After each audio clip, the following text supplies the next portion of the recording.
నాదైతే first stop tea కోసమే. So tea పడాలి. టీ పడితేనే మనకి డే స్టార్ట్ అవుతుంది. సో ఇదైతే ఫస్ట్ ట్రిప్ కాబట్టి సోలోకి వెళ్తున్నా.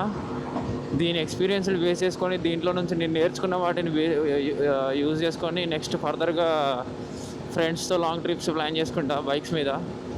సో కొంతమంది ఉన్నారు, క్లోజ్ ఫ్రెండ్స్ ఉన్నారు, తెలిసిన వాళ్ళు ఉన్నారు. సో ఏదో ఒక రకంగా అయితే తర్వాత ప్లాన్ చేసుకుంటా. It would be very helpful for me. Solo trip అయితే లైక్ బోర్ కొడుతుంది కొన్నిసార్లు. అదే వేరే ఎవరితోనన్నా వెళ్ళినామంటే కొంచెం ఒక ఫీలింగ్ ఉంటుంది, లైక్ గ్రూప్ ఆఫ్ పీపుల్తో ట్రావెల్ చేసిన ఫీలింగ్. అండ్ ఆల్సో నీకు ఏదైనా అవసరం పడ్డా కూడా వాళ్ళు హెల్ప్ చేస్తారు. లైక్ నువ్వు ఫ్యూయల్ ఒకవేళ బై మిస్టేక్లో చూసుకోకుండా ఫ్యూయల్ అయిపోతే మాత్రం అదేంటిది లైక్ అట్లీస్ట్ కొంచెం ట్రావెల్ చేయాల్సి, అదేంటి దూరం అయితే నువ్వు వెళ్ళాలి కదా, దానికోసమైనా నీతో వచ్చిన వాళ్ళైతే సపోర్ట్ చేస్తారు. సో సపోర్ట్ ఉండడం అయితే బెటర్. బెంగళూరు హైవే అయితే కొంచెం రిస్కీ రూట్ అనే అన్నారు చాలామంది. అది మేబీ యాక్సిడెంట్ ప్రోన్ రూట్ అని.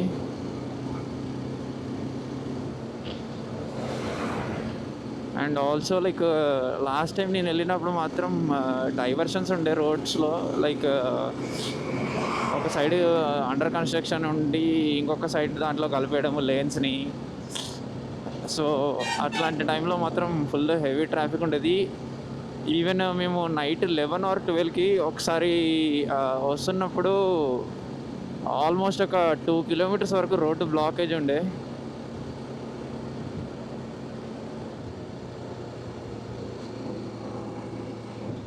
ఐ హోప్ ఎట్లాంటి సిచ్యువేషన్ రాదు మనకి ఇప్పుడు. ఓకే, రోడ్ అయితే మొత్తం స్క్రేప్ చేసి పెట్టారు ఇటు సైడ్. అటు సైడ్ రోడ్డు వేసిర్రు కానీ ఇంకా అది ఓపెన్ చేయలే. ఇదే ఉండకూడదు అనుకున్నా.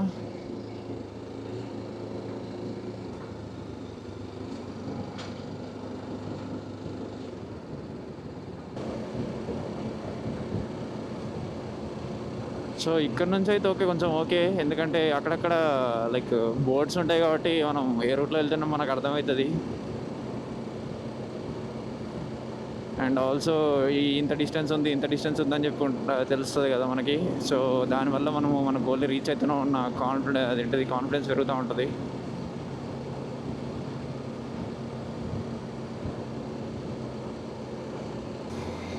నేనైతే చాలా ప్లాన్డ్గా స్టార్ట్ అయినా.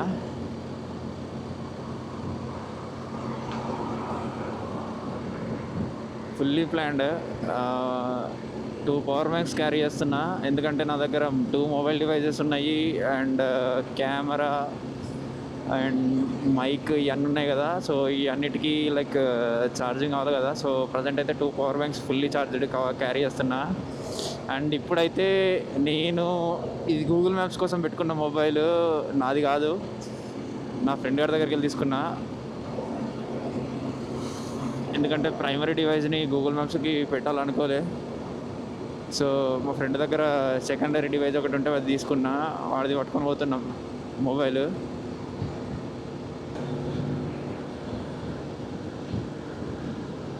బస్సోడు లారీని చేసి చేస్తుండే ఏంది, సప్ప హారన్ కొడుతుండే వెనక. కొంచెం దూరం పోయినాక మైక్ అడ్జస్ట్ చేసుకోవాలి.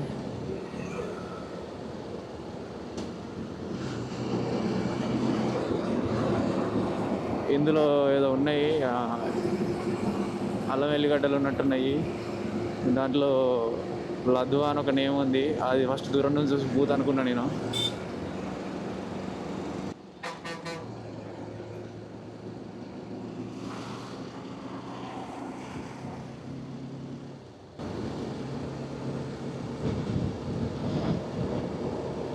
ఓకే, మైక్ ప్రజెంట్ అయితే ఒకటి బ్యాక్ పాకెట్లో ఉంది, ఒకటి హెల్మెట్కి ఉంది. బ్యాక్ పాకెట్లో పెట్టింది అయితే సరౌండింగ్ నాయిస్ క్యాప్చర్ చేయడానికి. And I have to post a video best place to use mic అని చెప్పేసి. అంటే లైక్ ఎక్కడ ఏ ప్లేస్లో మైక్ అని మనం అరేంజ్ చేసుకుంటే లైక్ ప్రాపర్ సౌండ్ని మనం క్యాప్చర్ చేయొచ్చు అని చెప్పేసి. కొన్ని ప్లేసెస్లో యూజ్ చేస్తే లైక్ ఫుల్ ఎయిర్ సౌండ్ వస్తుంది. నేను ఎర్లీ స్టేజ్లో వితౌట్ మైక్ యూజ్ చేసేవాడిని and I use to record it without mic. So అప్పుడు ఫుల్ గాలి సౌండ్ వచ్చేది, అస్సలు కంప్లీట్ డిస్టర్బెన్స్, కంప్లీట్ నాయిస్ ఉంటుంది. సో అదే మైక్ అయితే లైక్ నాయిస్ క్యాన్సిలేషన్ ఆన్ చేసుకొని పెట్టుకోవడమే. సో సరౌండింగ్ నాయిస్ కొంచెం వస్తుంది. నాకు మేజర్గా నా బైక్ సౌండ్, రా సౌండ్ క్యాప్చర్ చేయాలన్నదే ఉంది. ఆ ఒక్క రీజన్ మీదనే నేను 2 మైకులు యూజ్ చేస్తున్నా. సింగిల్ మైక్ అయితే ఓన్లీ నా వాయిస్ ఒకటే వస్తుంది మెజారిటీగా.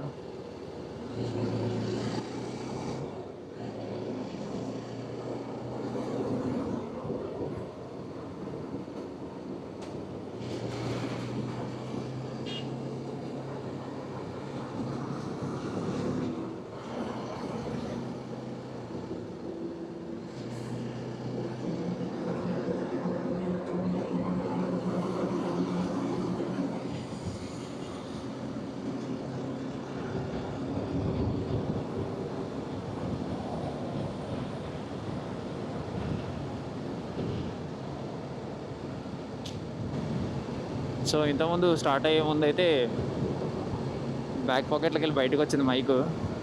దాన్ని మ్యాగ్నెట్ని యూజ్ చేసి ఇప్పుడు దాన్ని ఫిక్స్ చేయాలి కదలకుండా. అండ్ ఆల్సో నేను సైడ్ పాకెట్స్లో పాడ్స్ పెట్టిన, పాడ్స్ కూడా పోతాయేమో అని డౌట్ వస్తుంది. తీసేసి జాకెట్లో వేసుకోవాలి. దాన్ని కూడా జాకెట్కి జిప్ ఉంటుంది కాబట్టి జిప్పర్లో వేసేస్తే అయిపోద్ది.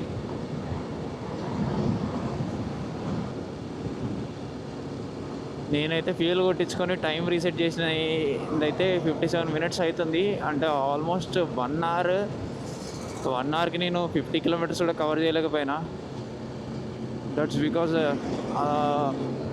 ఊరు లోపలికి వెళ్ళి వచ్చినందుకు.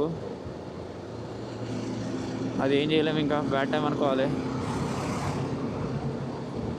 సో నేను అనుకున్న టైంలో కవర్ చేయాలంటే కాన్స్టెంట్ 70-80 మధ్యలో వెళ్తేనే అవుతుంది.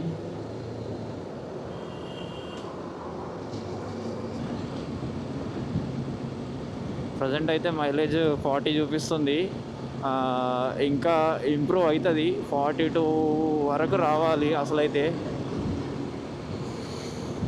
కంటిన్యూగా మనము ఒకటే స్పీడ్లో క్రూజ్ చేద్దాం. సో దాన్ని బట్టి తెలుస్తుంది ఇంప్రూవ్ అవుతుందా లేదా అనేది.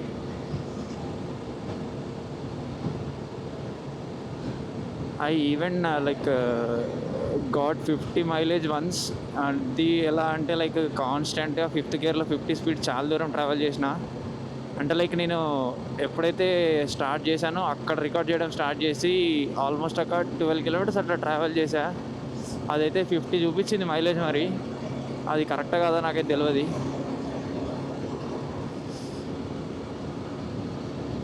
ఇప్పుడైతే లాంగ్ డిస్టెన్స్ వెళ్తున్నా కాబట్టి కొంచెం అదేంటిది కరెక్ట్గా గెస్ చేయొచ్చు మైలేజ్ ఎంత ఇస్తుంది అనేది.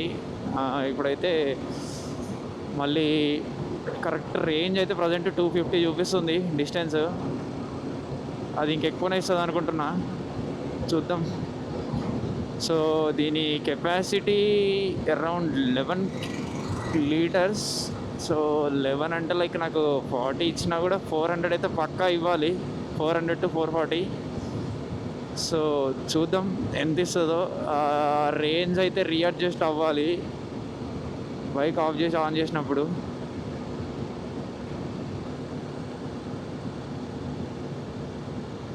రైడింగ్ గ్లౌజ్ ఉన్నాయి నాకు.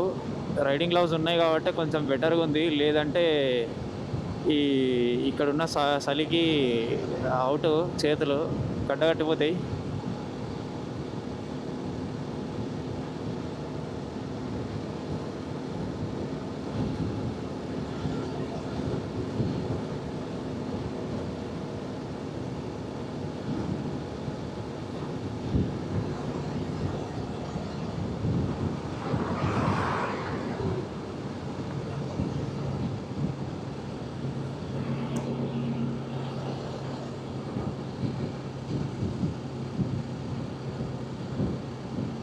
ఓకే, ఇక్కడనే ఆగి ఆ పాడ్స్ మైక్ అయితే సెట్ చేసుకుంటా. I don't want risk.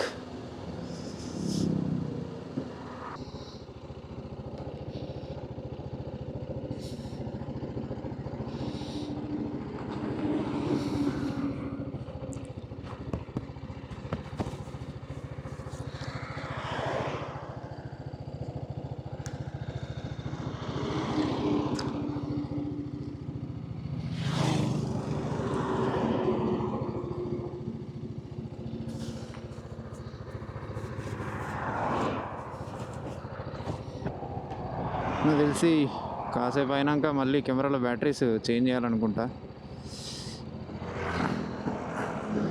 లేదంటే డైరెక్ట్ కెమెరాకి ఛార్జింగ్ కనెక్ట్ చేసే డ్రైవ్ చేద్దాం.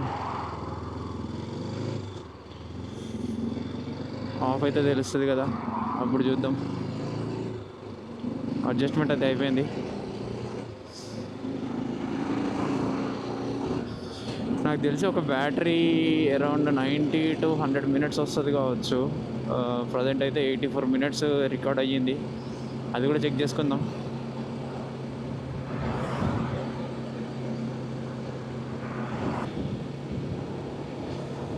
ఓకే, నేనైతే కర్నూలులో ఆగి ఒక అన్నకు ఫోన్ చేద్దాం అనుకున్నా. ఆ అన్న ఇప్పుడు కర్నూలులో లేడు, హైదరాబాద్లో ఉన్నాడట. ఏం చేయలేం, మనకైతే బాగా క్లోజా అన్న.